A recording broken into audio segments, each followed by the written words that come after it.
Hello friends, welcome back to my channel smile openly with doctor Poonam. दांतों का treatment बहुत महंगा होता है, ये आप लोगों के मन में होता है, लेकिन आज मैं इस महंगाई को कैसे कम किया जा सकते हैं उसकी बात करूंगी कि आप कोई भी दांतों का ट्रीटमेंट में किसी भी प्रकार का ट्रीटमेंट उसमें 5 से 10 हज़ार रुपये कैसे बचा सकते हो, इसका क्या राज है। तो मेरा आज का वीडियो इसी टॉपिक पे है, तो वीडियो को अंत तक जरूर देखिए। अगर आपको दांतों से रिलेटेड ट्रीटमेंट करवाना है और आप उसमें पैसे बचाना चाहते हो तो कैसे, चलिए जानते हैं आज के इस वीडियो के थ्रू। लेकिन वीडियो शुरू करने से पहले अगर अभी तक आप लोगों ने चैनल सब्सक्राइब नहीं किया है तो प्लीज़ सब्सक्राइब कर दीजिए, बेल आइकन को प्रेस करना मत भूलिएगा ताकि आपको मेरे न्यू वीडियोज़ की नोटिफिकेशंस मिलती रहे। अब शुरू करते हैं आज का टॉपिक।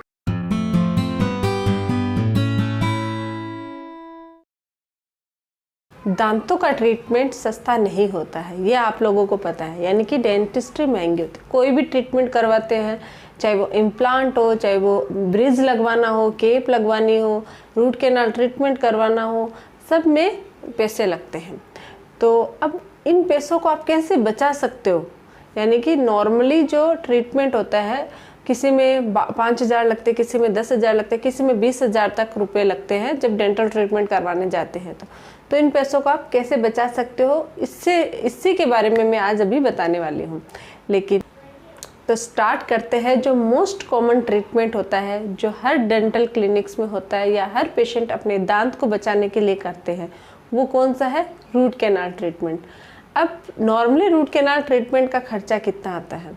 अगर आप नॉर्मल से नॉर्मल क्लिनिक में भी रूट कैनाल ट्रीटमेंट करवाने जाओगे तो कम से कम आपके 3,000 का खर्चा आता है, और जब केप लगाते हो तो उतने डबल हो जाते हैं, 6,000 का खर्चा पड़ता है रूट कैनाल ट्रीटमेंट और केप लगाने का। और अगर आप किसी अच्छे क्लिनिक में जाते हो, थोड़ा सा क्लिनिक की सोसाइटी पे डिपेंड करता है या कौन सा डेंटिस्ट कर रहा है, तो अगर आप किसी हाई फाई क्लिनिक में जाते हो तो वहाँ रूट कैनाल ट्रीटमेंट का चार्जेस, मिनिमम चार्जेस 5,000 और केपिंग का भी उतना ही होता है, यानी 10,000 रुपये का एक रूट कैनाल ट्रीटमेंट का आपका चार्ज पड़ता है। तो अब इस ट्रीटमेंट में हम 5 से 10,000 रुपये कैसे बचा सकते हैं, इसके लिए मैं आपको 2 एग्जांपल देती हूँ। कोई 2 पेशेंट है, मान लो, एक नंबर ए दे देते हैं हम और दूसरे को नंबर बी दे देते हैं।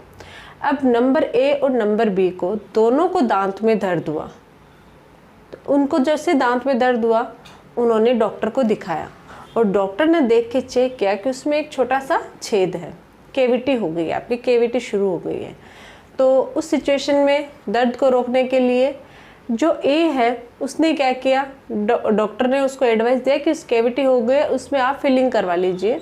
तो उन्होंने क्या किया, उसको क्लीन करवाया और उसमें फिलिंग करवा ली। वो अपने घर चले गए। अब बात करते हैं बी की।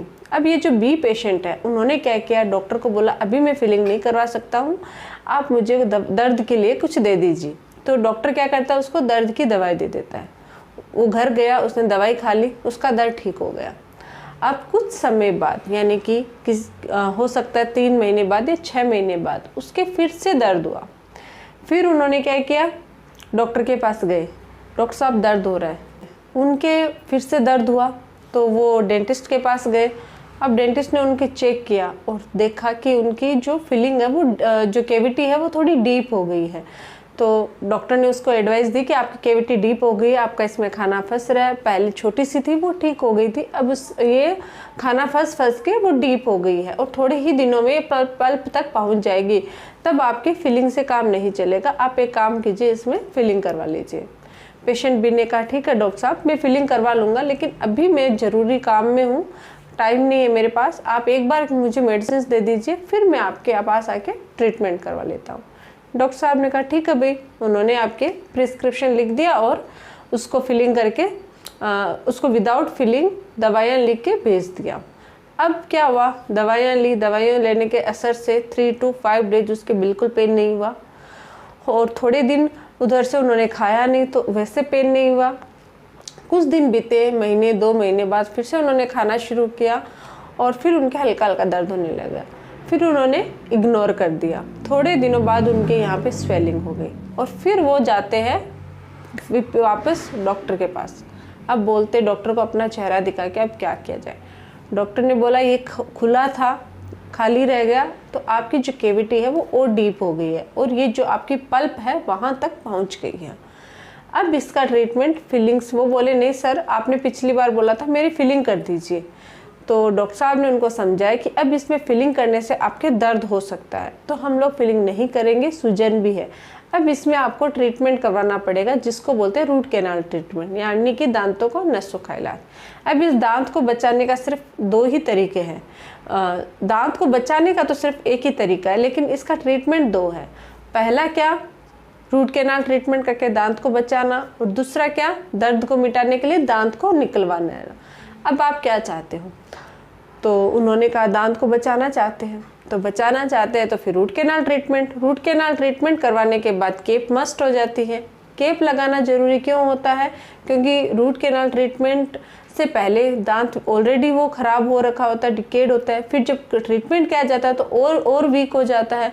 तो अगर केप नहीं लगाते हैं तो वीक की वजह से वो कुछ भी हार्ड चीज़ कुछ भी खाना खाते तो वो ब्रेक हो सकता है, इसलिए डॉक्टर उसको केप लगाने की एडवाइस देते हैं।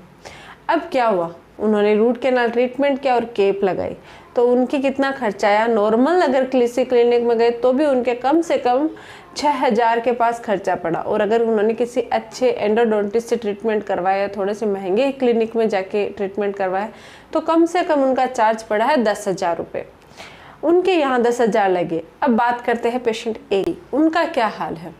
अब पेशेंट ए के पास जाते हैं, उनको देखते, उनकी एक छोटी सी कैविटी हुई थी, उस टाइम उन्होंने फिलिंग करवा ली, और अभी उनके पास जाके उनसे पूछे तो उनको कोई प्रॉब्लम नहीं है, वो नॉर्मल खाना खा रहे हैं, उनकी कैविटी बढ़ी नहीं है और उनको न रूट कैनाल ट्रीटमेंट करवाने की ज़रूरत लगी। अब क्या हुआ, उनकी छोटी कैविटी होने की वजह से उसी टाइम उसे उन्होंने फिल करवाने की वजह से क्या हुआ, वो दांत है वो बच गया। अब बाई चांस बहुत सारे लोग बोलते हैं कि दांत में फिलिंग है वो तो निकल भी सकती है, लेकिन जब स्टार्ट कैविटी होती है तो निकलने के चांसेस कम होते हैं। जब क्लास 2 कैविटी यानी 2 दांतों के बीच में कैविटी होते हैं तो उसमें चांसेस होते हैं निकलने के ज़्यादा। तो उन्होंने स्टार्ट में ही फिलिंग करवा ली तो निकलने के चांसेस बहुत कम हो गए। बाई चांस फिर भी उन्होंने कोई हार्ड चीज़ खा ली है, आगे जाके 2-3 साल 5 साल 10 साल बाद जैसे भी कोई भी रीज़न की वजह से मान लो उनकी फिलिंग निकल भी गई है, तो अगर उन्होंने तुरंत जाके फिर से फिलिंग करवा ली तो फिर से उनका दांत वहीं, क्योंकि वो छोटी सी गैप था तो वो गैप फिर से डॉक्टर के द्वारा फिर से फिल कर दिया जाता है और उनका वहाँ पे ही इन्फेक्शन है वो स्टॉप हो जाता है और दांत नॉर्मल दांत की तरह बिहेव करने लग जाता है और वो जैसे पहले खाना खाते थे वैसे ही खाने लग जाते हैं। तो उन्होंने अपने दांत पे 5 से 10,000 रुपये का खर्चा बचा लिया। उनके ज़्यादा से ज़्यादा उनकी पूरी कंसल्टेंसी और फिलिंग मिला के उनके ज़्यादा से ज़्यादा 1000 रुपीज़ ही, 1000 के अंडर ही काम हो गया हुआ, क्योंकि छोटी सी कैविटी को फिल करने के लिए बहुत ज़्यादा पैसे नहीं लगते हैं। लेकिन पेशेंट बी ने क्या किया, कम से कम 10,000 रुपये के 10,000 रुपये उनका ट्रीटमेंट का पूरा चार्ज लगा है। अगर हम माने कि वो 2 बार डेंटल विजिट भी गए, उन्होंने एक्सरे भी करवाया, उन्होंने दवाइयाँ भी खाई है, दवाइयों के भी खर्चे अलग से दिए, तो ऐसे करके उन्होंने अपने दांत पे खूब सारा खर्चा कर लिया। तो इस तरीके से आप अपने दांतों का जो ट्रीटमेंट है उस पर पैसे बचा सकते हैं, लेकिन ये बात लोगों को समझ में नहीं आती है, इसलिए मैंने थोड़ा सा कोशिश की आप लोगों को समझाने की कि किस तरीके से आप फिर ये नहीं बोलोगे कि डेंटल ट्रीटमेंट बहुत महंगा होता है। हम खुद ही हमारे दांतों को ख़राब करते, खुद ही महंगाई को बढ़ाते हैं। तो आप लोगों को आई होप समझ में आया होगा। नेक्स्ट वीडियो में मैं कोशिश करूँगी कोई दांतों की कोई और जो बीमारी होती है जैसे कि पायरिया हो गया या दांत निकलवाना, उसमें हम कैसे पैसे बचा सकते हैं, लेकिन अगर इसमें ही बताऊँगी इस वीडियो में तो बहुत लंबा हो जाएगा वीडियो। तो अगर आप लोगों को मेरा ये वीडियो अच्छा लगे और आपको कुछ भी इसमें काम की बात लगे तो आप अपने दोस्तों के साथ, फैमिली मेम्बर्स के साथ इस वीडियो को शेयर ज़रूर कीजिएगा ताकि जागरूकता बढ़ सके दांतों से रिलेटेड प्रॉब्लम के लिए। तो अगर आप लोगों को ये वीडियो अच्छा लगे तो प्लीज़ लाइक, शेयर और सब्सक्राइब जरूर कीजिएगा चैनल को। Thank you.